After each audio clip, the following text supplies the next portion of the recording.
How to find out your Wi-Fi password using your Windows 11 PC.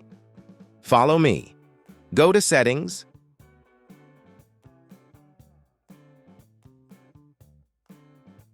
Click Network and Internet. Then Wi-Fi.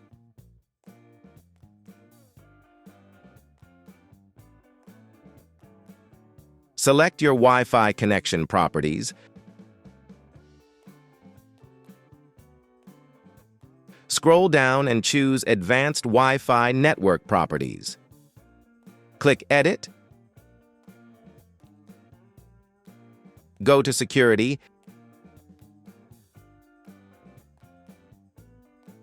and check the box Show Characters.